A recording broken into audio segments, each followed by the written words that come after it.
Saludos hermanos, bendiciones para todos, tengan un feliz sábado.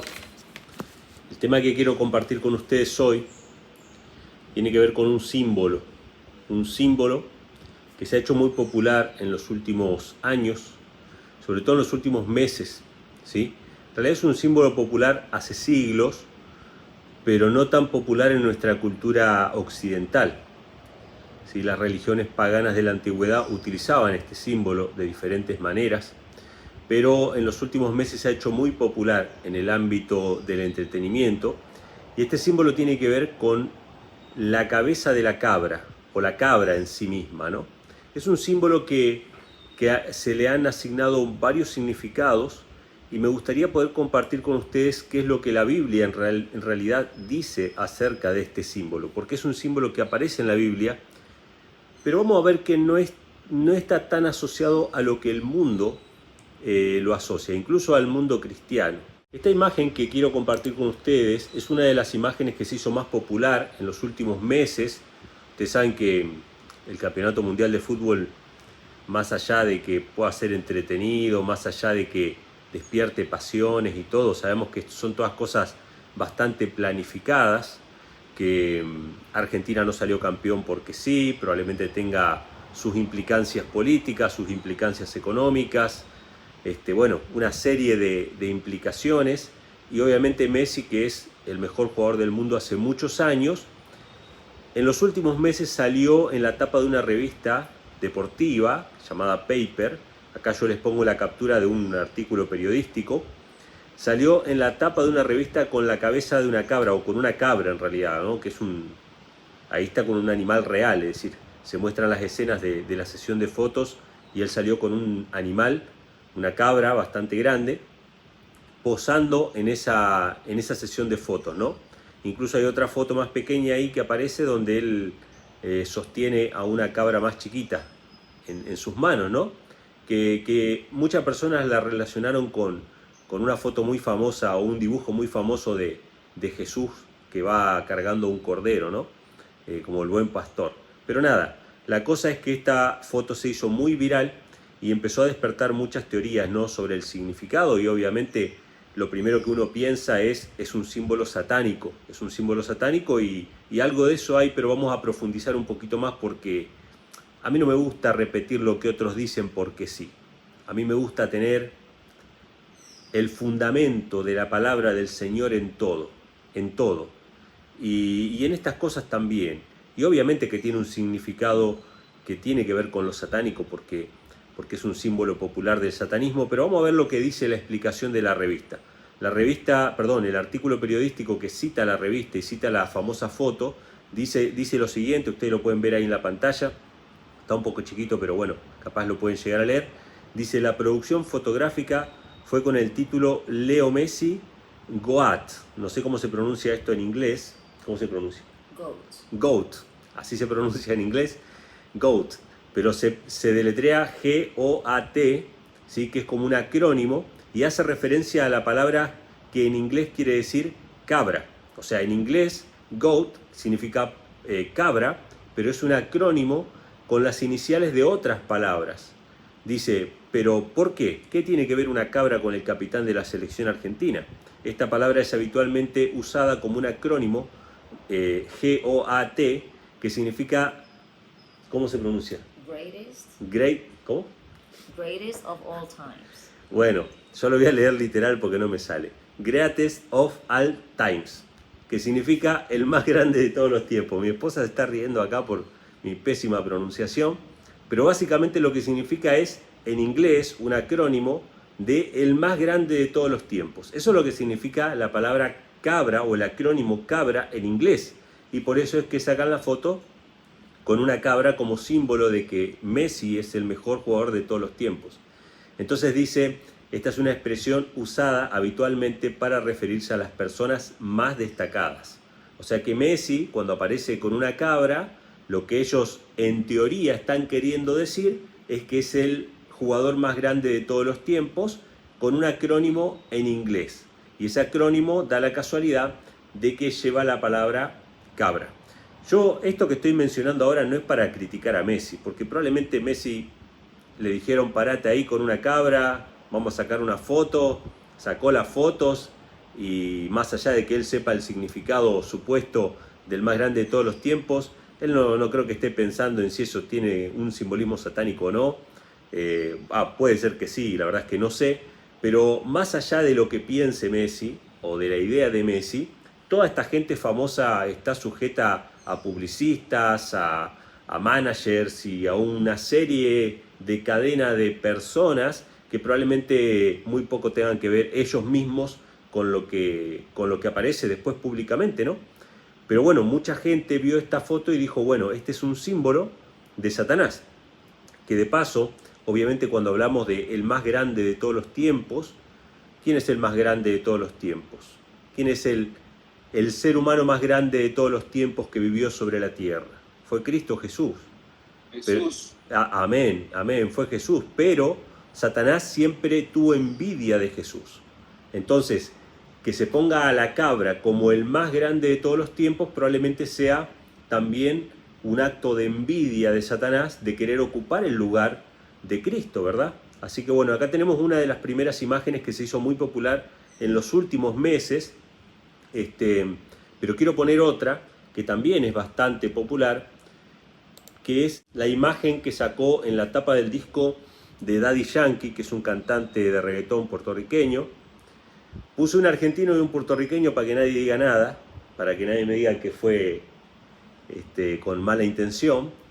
Así estamos todos involucrados ahí, argentinos y puertorriqueños. Entonces, Daddy Yankee, que es probablemente el más grande cantante de reggaetón, que creo que fue uno de los fundadores del género de reggaetón, en uno de sus, supuestamente su último disco, o su disco, digamos, de retiro, porque supuestamente se va a retirar, él sacó el símbolo de la cabra también en la tapa de su disco. Pero es impresionante ver la foto, porque aparte de la tapa del disco, en los conciertos había una pantalla gigante, como lo pueden ver ahí, y esa cabeza de cabra moviéndose detrás del escenario, ¿no? Y toda la gente, obviamente, si ustedes miran la escena, ¿qué es lo que nos queda a nosotros? Más allá de las intenciones supuestas de la publicidad, del logo, del mensaje, más allá de eso, lo que uno ve es un estadio lleno de gente adorando, idolatrando la imagen de la cabeza de una cabra. Y esto obviamente asociado al culto a Satanás, etc. Y bueno, es interesante, después búsquenlo ustedes, pero van a ver que en YouTube, tanto Daddy Yankee como Messi, que son dos personajes que siempre me han aparecido videos por ahí, ambos hablan de Dios, pero Messi dice que Dios le dio el don del fútbol y reconoce a Dios como el que le dio el don para ser el mejor, que no es de su propia fuerza, sino que Dios le dio un talento. Y Daddy Yankee dice que la persona que más quisiera él conocer es a Cristo, a Jesús, ¿no? Entonces ellos, digamos, con su boca, con sus palabras, reconocen que Dios está por encima de todo. Y esto no es que hable bien o mal de ellos, no estoy diciendo que sean hipócritas y que estén mintiendo, ni tampoco estoy diciendo de que ellos sean personas consagradas. Lo único que estoy diciendo con esto es que no importa quién sea, hasta Satanás mismo, al final del tiempo, va a reconocer que Dios está por encima de todo. O sea, el hecho de que Messi reconozca a Dios públicamente, que Daddy Yankee reconozca a Dios públicamente, no está hablando ni mal ni bien de ellos. Lo que yo estoy destacando simplemente es que toda rodilla al fin del tiempo se va a doblar delante de Cristo, ¿no? Entonces, bueno, acá está lo de Daddy Yankee, pero también salió en un artículo periodístico un comentario sobre esto, ¿no? Entonces dice, ¿qué significa la cabra que usó Daddy Yankee para la portada de su último disco? Daddy Yankee ahora usa la imagen de una cabra en todos lados, pero esto tiene un significado que has pasado o que se ha pasado desapercibido.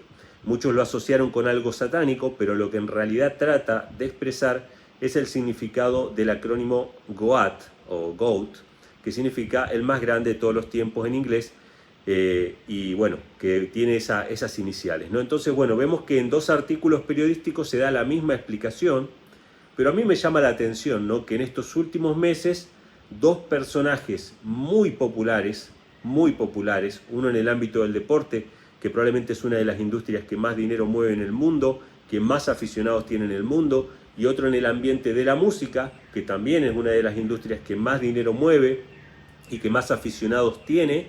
O sea, si yo fuera el agente publicitario de Satanás, probablemente hubiese elegido a estos dos personajes o a estas dos personas para poner mi logo y mi marca prácticamente al mismo tiempo. Porque esto es lo que me llama la atención, porque no es que la tapa de Messi es de hace 5 años y lo de Daddy Yankee es de ahora. No, las dos cosas salieron prácticamente a la vez. Y entonces el símbolo de la cabra se popularizó de una manera impresionante, impresionante. O sea, no se pudo haber hecho de mejor manera que en la época del Mundial y en el retiro de Daddy Yankee para llegar con ese mensaje de que la cabra significa el más grande de todos los tiempos a la vez. Entonces eso me pareció a mí realmente llamativo. Pero bueno, el símbolo de la cabra en realidad viene de hace mucho tiempo. Antes era simplemente un dios pagano, no estaba asociado al Satanás bíblico, por lo menos en la cultura medieval, pero por allá por el año 1200 o por el siglo II, en realidad 1100 y pico, los templarios se dice, esto estoy hablando de lo que el Papa decía o el rey de Francia decía, de los templarios, que eran una orden de caballeros que custodiaban el camino, digamos, hacia Jerusalén, para que los peregrinos vayan a adorar a Jerusalén. Había una orden religiosa de caballeros, de soldados, que lo que iban eran, defendían a los peregrinos que iban a adorar a Jerusalén, cuando todavía Jerusalén era un lugar de peregrinación católico.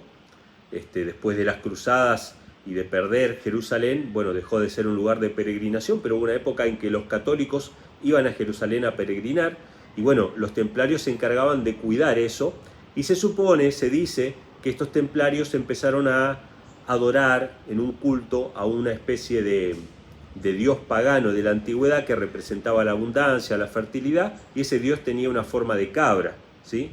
Tenía una forma de cabra. Entonces el Papa los acusó de que ellos estaban adorando a Satanás, y a partir de ahí, esa forma de la cabra, o ese dios llamado Baphomet, que era la forma de la cabra, se empezó en el folclore, ¿no?, católico, y en el folclore cristiano, se empezó a asociar a Satanás. Y empezaron a decir, bueno, Satanás está representado por la cabra. Pero esto estoy hablando fuera de la Biblia. Después vamos a ver lo que dice la Biblia, porque la Biblia es un poquito más específico, ¿sí? No es tan general como esto, ¿no?, de que la cabra representa a Satanás. Se lo empezó a asociar de esa manera, pero no fue sino hasta el siglo XX. Y escuchen esto, porque esto es muy interesante. No fue hasta el siglo XX que se empezó a asociar la cabra con Satanás directamente de manera oficial, cuando surge la iglesia de Satanás. Hay una iglesia en Estados Unidos que se llama la Iglesia de Satanás, que es oficialmente un culto satánico, que ahora obviamente está a nivel mundial y todo, y en realidad es una escuela filosófica atea o algo por el estilo, que trata de presentar, digamos, la otra cara de la historia desde el punto de vista supuestamente de Satanás. Y esta iglesia de Satanás adora al enemigo de las almas y lo representa, y tomó esta idea de Baphomet de la Edad Media, tomó la idea de la cabra, ¿sí?, y empezó a utilizar estos símbolos que ustedes ven ahí en la pantalla. El primero es de Baphomet, ¿sí?, que es como una especie de ser andrógino, ¿sí?, mitad hombre, mitad mujer. No se sabe si es hombre o mujer porque tiene pechos de mujer, tiene la cabeza de la cabra, tiene cuernos, tiene una llama en la cabeza, tiene las típicas señales de los 3 dedos, ¿sí?, y apuntando hacia el cielo y a la tierra. Es una pose muy común en el espiritismo. Tiene las serpientes en el vientre, tiene la luna. Bueno, ese es el Baphomet, supuestamente el dios de los templarios. Y en el siglo XX la iglesia de Satanás toma este símbolo y dice, bueno, este es el dios que adoramos. Pero esto es algo del siglo XX.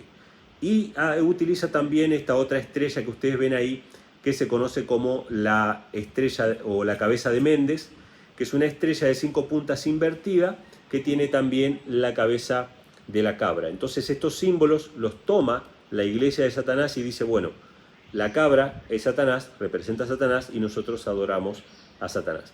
Así que básicamente esa es un poco la historia secular o la historia mundana del símbolo de la cabra. Y yo me puse a pensar sobre esto y dije, bueno, ¿qué es lo que en realidad dice la Biblia? ¿Qué es lo que en realidad dice la Biblia? ¿Y qué ¿Qué es lo que Satanás quiere decir? ¿Sí? Al mundo. ¿Cuál es el mensaje que se quiere dar al mundo? Y me puse a pensar sobre esto, y en realidad en la Biblia hay muchos símbolos, o hay varios símbolos en realidad que representan a Satanás. La cabra no es un símbolo exclusivo de Satanás. De hecho, ahora vamos a ver, tomen nota de algunos versículos que yo voy a mencionar ahora. Es verdad que hay una cabra en el servicio de sacrificios del santuario que está representando a Satanás.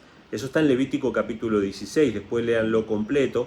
Levítico 16 cuenta la historia, o cuenta, digamos, el proceso para celebrar el día de la expiación, que es una fiesta solemne.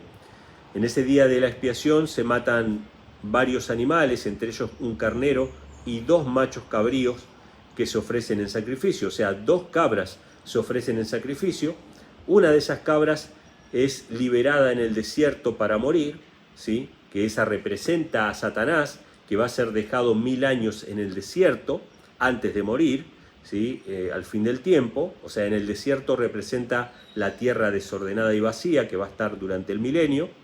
Entonces esa primera cabra no se mata con un cuchillo, sino que se la lleva al desierto para que muera ahí de hambre, ¿no? Y esa cabra representa a Satanás, que va a ser largado en el desierto al final.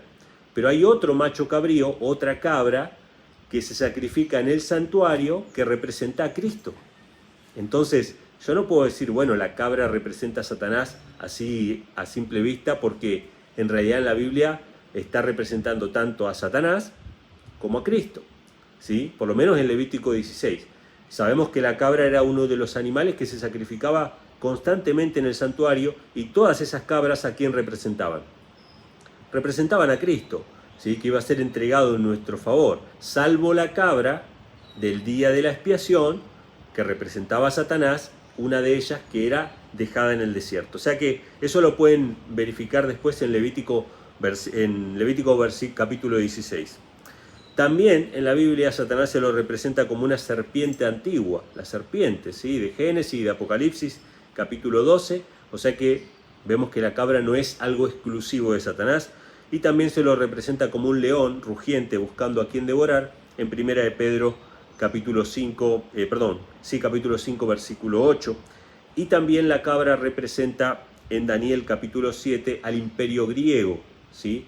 Un macho cabrío que aparece en esa profecía, y un carnero, un macho cabrío, etc.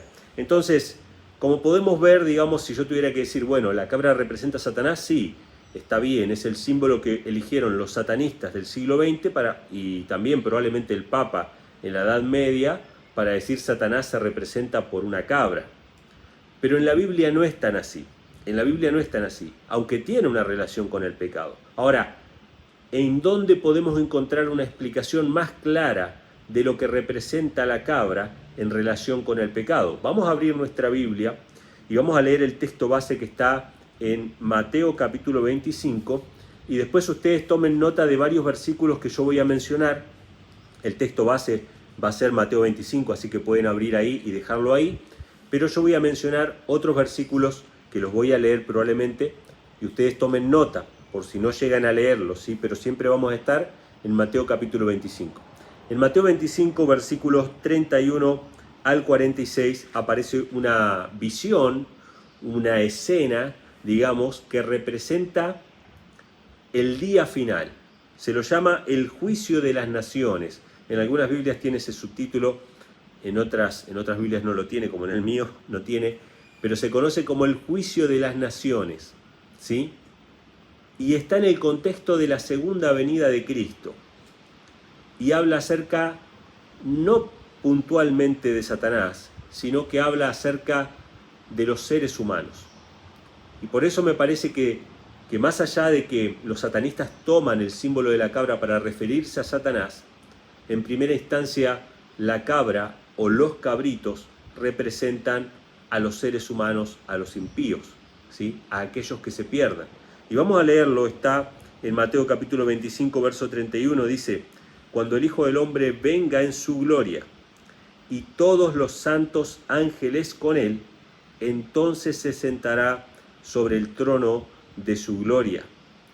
Varias cosas importantes que nos ponen en contexto sobre esta escena, sobre esta visión. Este es el contexto de la segunda venida de Cristo, del fin de la historia de este mundo de pecado, y dice que cuando Cristo venga va a venir con todos los santos ángeles. Todos los santos ángeles. Esto es algo muy interesante. Apocalipsis capítulo 8, versículo 1, que habla acerca de la apertura del último sello, cuando se abrió el séptimo sello, dice que fue hecho silencio en el cielo como por media hora. Interesante. ¿Cómo es que en el cielo, donde hay millares y millares de ángeles que alaban a Dios de día y de noche, llegó un momento en que se hizo silencio? ¿Por qué se hizo silencio en el cielo? Porque Cristo bajó con todos sus ángeles, para dar a cada uno conforme a sus obras en el día de la venida de Cristo.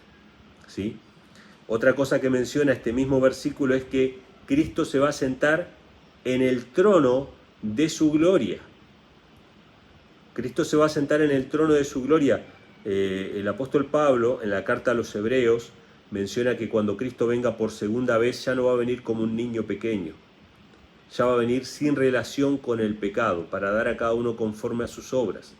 Y en Hebreos capítulo 4, versículo 16, dice que cuando en este momento, que nosotros todavía Cristo no ha venido, que todavía tenemos tiempo, dice el apóstol Pablo, acerquémonos pues confiadamente al trono de la gracia para alcanzar misericordia y hallar gracia para el oportuno socorro. En la actualidad, en este tiempo presente, mis hermanos, nosotros tenemos la posibilidad de acercarnos al trono de la gracia. Cristo está en el trono de la gracia, pero cuando Cristo venga, Él se va a sentar en su trono de gloria. Ya no va a ser el trono de la gracia. Cuando Cristo venga por segunda vez, no va a haber oportunidad para arrepentimiento, ni oportunidad para salvación. De hecho, la gloria de Dios, la Biblia la presenta como fuego consumidor, que va a destruir a los adversarios. Entonces, fíjense la diferencia. No es lo mismo el trono de la gracia que el trono de la gloria, ¿sí? Ahora tenemos oportunidad de acercarnos confiadamente al trono de la gracia para hallar un socorro, para hallar un perdón, para hallar la restauración de nuestra vida. Pero cuando Cristo esté por venir, Él se va a sentar en su trono de gloria. Dice el versículo 32 de Mateo 25, y serán reunidas delante de Él todas las naciones, y apartará a los unos de los otros, como aparta el pastor las ovejas de los cabritos. Y acá aparece la palabra cabra, ¿sí? Acá aparece la figura de la cabra, y no está asignada a Satanás, está asignada a aquellos que deciden rechazar la gracia de Dios. Está asignada a los seres humanos, a los que han rechazado la salvación. Y algo importante que dice este pasaje es que cuando Cristo venga va a hacer separación. También hay otra parábola de Cristo, ¿no? Donde Él dice que cuando el pescador va a pescar, echa la red, y cuando vuelven a la orilla hay toda clase de peces, pero Dios, en realidad, ¿no? En la parábola del pescador, hace la separación. Dice que los ángeles de Dios van a hacer la separación entre los justos y los impíos. ¿Y a quién representa las cabras? A los impíos.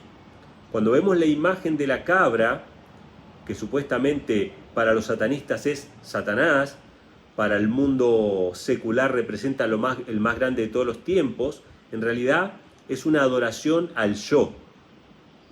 Yo soy el más grande de todos los tiempos. Yo no voy a entregar mi corazón a Dios. Yo no quiero seguir al pastor por donde quiera que va. Esa cabra, ese símbolo de la cabra puede estar representándonos a nosotros, a muchos del mundo cristiano que no han entregado del todo su vida a Dios, como vamos a ver más adelante. No hace falta estar con una tabla ouija o estar haciendo adivinación o estar en un culto satánico para que la cabra nos represente. Simplemente el no haber entregado nuestra vida a Dios por completo hace que esa cabra nos pueda representar a nosotros. Entonces dice que va a hacer separación, y el verso 33 dice: pondrá a las ovejas a su derecha y los cabritos a su izquierda. esta escena es muy interesante. ¿Por qué Dios, o por qué Jesús pone a las ovejas a la derecha y a los cabritos a la izquierda? Y esto no tiene nada que ver con la derecha y la izquierda política, ¿sí? La derecha y la izquierda política son conceptos que vienen de la Revolución Francesa, cuando el Parlamento que iba a votar las leyes, los que eran más tradicionalistas, más conservadores, se sentaban a la derecha, y los que querían cambiar todo y eran más revolucionarios se sentaron a la izquierda, y de ahí vienen los conceptos de derecha y de izquierda política. Pero en la Biblia, la derecha tiene que ver con la mano más hábil. En líneas generales, salvo excepciones que son las personas zurdas, la mayoría de las personas que son diestras, la mano más hábil es la mano derecha, la mano que empuña la espada en la batalla, la mano que escribe, que los reyes obviamente daban su decreto, la mano que empuñaba el cetro de los reyes, la mano que llevaban los anillos que eran besados por los reyes. Entonces, cuando un rey ponía a una persona a su mano derecha, de hecho, el hijo se sienta a la diestra del padre, no se sienta a la siniestra del padre, se sienta a la diestra. Eso significaba un lugar de privilegio. Estoy al lado derecho de Dios, estoy al lado derecho de Cristo. Y los que están a la izquierda significa que están en un lugar separado, en un lugar aparte, no un lugar de privilegio. Eso es lo que significa poner a la derecha y a la izquierda. Son los que se salvan y son los que se pierden, ¿sí? Esa es la separación que va a hacer. Y fíjense que hay dos clases nomás. No es que dice, bueno, están los satanistas, los espiritistas, los cristianos, por otro lado están los cristianos tibios, y por otro lado están... No, son dos categorías. O somos corderos o somos cabras. No hay más, no hay más. Por eso creo que el símbolo que aparece, ¿no?, de la cabra es más significativo que simplemente la adoración abierta a Satanás. Tiene que ver con el egoísmo, con el yo, con creer que yo soy mi propio Dios y no haber entregado del todo mi corazón a Dios. Entonces dice en el versículo 34, entonces el rey dirá a los de su derecha, venid benditos de mi Padre, heredad el reino preparado para vosotros desde la fundación del mundo. Acá hay algo interesante, ¿no? Obviamente está hablando de la entrega de la heredad, de la herencia, que es la vida eterna, que es la tierra nueva, el reino de Dios preparado para ellos desde la fundación del mundo. Pero fíjense que Jesús no aparece en esta segunda venida diciendo, bueno, me saco la máscara de hijo y sorpresa, yo soy el mismo Padre. No dice eso, sino que dice, venid benditos de mi Padre. Cuando Cristo se sienta en el trono de la gloria, aún sigue siendo el Hijo de Dios. Y lo llama benditos de mi Padre a aquellos que recibieron el reino de Dios. Y entonces ahora va a dar la explicación de por qué unos son cabras y otras son ovejas. Y acá es donde nosotros tenemos que mirarnos a nosotros mismos. Porque es fácil decir, ¿no? Yo sé que hay mucho sensacionalismo, hermanos. Yo he tenido esta semana charlas y diálogos con varias personas que muestran el fanatismo que hay. Qué rápidos que somos nosotros, hermanos, para decir, este es satánico, aquel otro adora a Lucifer, este tiene tal símbolo, este hizo tal señal y por lo tanto son todos satánicos. Qué fácil que es para nosotros, hermanos, condenar a todo el mundo de que todo el mundo es satánico menos yo, porque así es como actúan los fanáticos, ¿no? Para el fanático todos son malos menos yo. Entonces yo puedo señalar a este que no come esto, a este que hizo tal seña, a este que dijo tal cosa, o a aquel que se puso tal medicamento, y señalamos a todo el mundo de que todos se perdieron y de que todos son malos. Pero la Biblia dice que los cabritos son estos, que va a definir ahora y que va a explicar ahora. Y no fue porque hicieron una seña, porque se pusieron un medicamento, porque tal o cual cosa. Los cabritos son los que no entregaron el yo a Dios. De hecho, yo no conozco mucho de esto, ¿no? Pero he leído por ahí, ¿no?, acerca del comportamiento de las cabras y de los corderos, que son totalmente distintos. Como el cordero necesita un pastor que lo guíe. La cabra no, la cabra puede andar por su cuenta por todos lados. Nos descuidamos, está arriba el techo, nos descuidamos, nos comió, nos mató todas las matas y todos los árboles que teníamos de fruta, porque le comió la corteza a todo. El cordero no, el cordero necesita delicados pastos. Por lugares de delicados pastos me hará descansar. El cordero necesita al pastor que le dé la comida, necesita al pastor que lo cuide. La cabra anda por todos lados y la cabra incluso es violenta, no tiene problema de dar cornadas a todo el mundo. Busquen los videos en YouTube de los pastores que cuidan cabras y cómo las cabras cada 2x3 los revuelcan en el piso. Y hay personas que tienen el carácter de la cabra, pero con su dedo están señalando aquel es satánico, aquel es satánico, aquel es satánico. Es fácil eso. Pero no tienen el carácter de Cristo. No son corderos de Dios. No son corderos guiados por Cristo. Son cabras en sus corazones. Tienen odio, fanatismo, fariseísmo, condena hacia los demás. No ayudan a su prójimo, no son compasivos. Y sin embargo, son muy fáciles de decir que todo el mundo es satánico, menos ellos. No seamos eso, hermano, no seamos cabras. Seamos corderos. ¿Sí? Entonces, ahora va a definir qué es lo que hace que unos sean corderos y que otros sean cabras. Dice el versículo 35, porque tuve hambre y me diste de comer, tuve sed y me diste de beber, fui extranjero y me recogiste. Fíjense que estos corderos no son gente que descubrió mensajes subliminales en las canciones. Estos corderos no son gente que descubrió a las sociedades secretas, que descubrió a los Illuminati, porque tú denunciaste a los Illuminati y salvaste muchas vidas. No, le diste de comer a la gente. Le diste de beber a la gente. Te preocupaste por el bienestar de los demás. Te compadeciste de los demás. Por eso es un cordero. ¿Sí? Y me lo hiciste a mí, dice, ¿no? Estuve desnudo, me cubriste, enfermo, me visitaste, y en la cárcel y viniste a mí. Qué interesante esto, ¿no? ¿Por qué una persona está enferma en un hospital?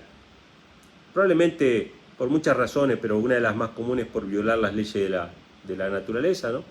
Todos tenemos achaques por violar las leyes de la naturaleza. Y qué fácil es que es decir, está enfermo porque violó las leyes de la naturaleza. Pero el cordero no hace eso. El cordero te va a visitar cuando estás enfermo. ¿Y por qué una persona está en la cárcel? Porque probablemente violó las leyes de Dios, las leyes del país. Y qué fácil que es decir, vos violaste. Todo eso es fácil, hermano. Eso es fácil. Señalar el pecado es fácil. Pero ir a visitar al que está preso para buscar su salvación, eso es lo que nos convierte en cordero. Si no, somos unas simples cabras que señalamos el pecado de los demás. Vamos a estar tan perdidos como los de la iglesia satánica que adoran abiertamente a Satanás. Y aunque no llevemos el símbolo de la cabra en ninguna parte, lo tenemos en nuestro corazón. Entonces, hermanos, fíjense qué interesante, ¿no? Dice, entonces los justos le responderán diciendo, Señor, ¿cuándo te vimos hambriento y te sustentamos?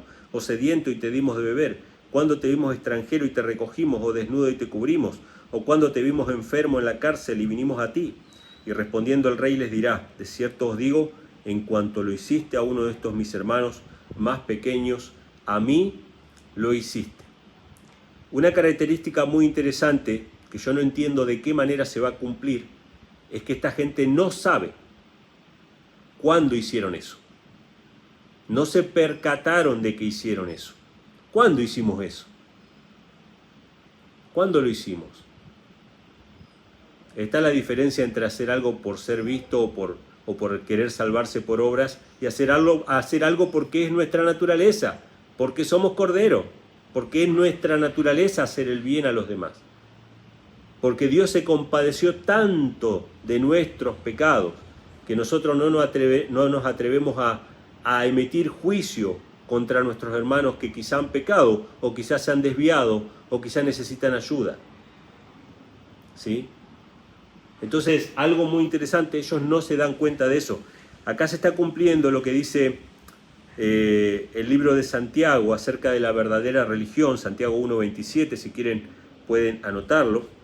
En Santiago 1.27 dice así, la religión pura y sin mácula delante de Dios el Padre es esta, visitar a los huérfanos, a las viudas en sus tribulaciones y guardarse sin mancha del mundo. Fíjense que ahí menciona dos cosas que forman la religión verdadera. No solamente visitar a las viudas, a los huérfanos, a los necesitados, compadecerse y hacer algo por los demás. En otras palabras, podríamos decir que se trata de hacer lo posible por aliviar el sufrimiento ajeno. Para eso está la iglesia, si tuviéramos que resumir. ¿Para qué estamos? Para aliviar de alguna manera el sufrimiento ajeno. ¿Vivimos en un mundo de dolor? Sí. ¿Vivimos en un mundo de sufrimiento y de pecado? Sí. ¿Qué podemos hacer? Los ateos se quejan. ¿Por qué hay tanto dolor y sufrimiento? Por eso muchos ateos usan el símbolo de la cabra. Porque ellos son las cabras que no hacen nada por aliviar el sufrimiento ajeno. Y los corderos, que son la iglesia de Dios, tienen una función: tratar por todos los medios de aliviar el sufrimiento ajeno, de ayudar a otros. Así como Cristo murió por mí para aliviar mi sufrimiento y traerme paz, yo tengo que ser un instrumento en las manos de Dios para aliviar el sufrimiento ajeno. Entonces, dice que son dos cosas: visitar a las viudas, etc., y guardarse sin mancha del mal. No es que haciendo esto yo después puedo fumar, beber, mirar cosas que no tengo que mirar. Guardarse sin mancha del mal es la religión pura y sin mácula también. Visitar a los huérfanos, a las viudas, y también guardarse sin mancha del mal. Entonces, versículo 41. Entonces dirá también a los de la izquierda: apartaos de mí, malditos, al fuego eterno, preparado para el diablo y sus ángeles. Bueno, estos son los que representan las cabras, y acá aparece una frase que es muy dura, que es muy fuerte, que nos cuesta escuchar, pero que está en la Biblia. Dice: apartaos de mí, malditos. A los primeros les dijo benditos de mi Padre, ahora les dice malditos, ¿sí? A estos. Dice: al fuego eterno preparados para el diablo y sus ángeles. ¿Qué es el fuego eterno? Por si queda alguna duda sobre esto, hermanos, porque es bueno mencionarlo. Podemos ir al libro de Judas, en el versículo 7, anótenlo si quieren. Ahí se menciona que las ciudades de Sodoma y de Gomorra y las ciudades vecinas, por causa de sus pecados, fueron destruidas por el fuego eterno. El fuego eterno destruyó las ciudades de Sodoma y de Gomorra. No fue meramente un desastre natural, como Pompeya, por ejemplo. Pompeya fue una ciudad pecadora también, como Sodoma y Gomorra, pero fueron destruidas por la erupción de un volcán, ¿sí? Pero acá menciona, dice que fue el fuego eterno el que destruyó a Sodoma y Gomorra. Ahora, ¿por qué era fuego eterno? ¿Porque Sodoma y Gomorra están ardiendo hasta el día de hoy? No, simplemente porque fueron destruidas para siempre esas ciudades y nunca más fueron habitadas hasta el día de hoy. Por eso el fuego que destruyó Sodoma y Gomorra era un fuego eterno, porque sus consecuencias eran eternas y porque venían del Dios eterno. Por eso su naturaleza era absoluta, o sea, el fuego que consumía Sodoma y Gomorra no iba a dejar nada, y eso iba a ser para siempre. Es decir, que para siempre fueron destruidos.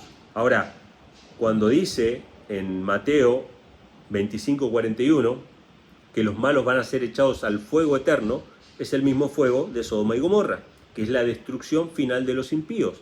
No es un tormento eterno para siempre, que van a estar vivos ahí sufriendo una cosa por el estilo. Dios no haría eso de ninguna manera, no tendría ningún propósito eso, ¿sí? Entonces dice en el versículo 42: porque tuve hambre, no me diste de comer, tuve sed y no me diste de beber, fui extranjero y no me recogiste, estuve desnudo y no me cubriste, enfermo en la cárcel y no me visitasteis. Entonces también ellos le responderán diciendo: Señor, ¿cuándo te vimos hambriento, sediento, extranjero, desnudo, enfermo en la cárcel y no te servimos? Entonces le responderá diciendo: de cierto os digo, en cuanto no lo hiciste a uno de estos más pequeños, tampoco a mí lo hiciste. Esto me parece tremendo, me parece terrible. ¿Por qué?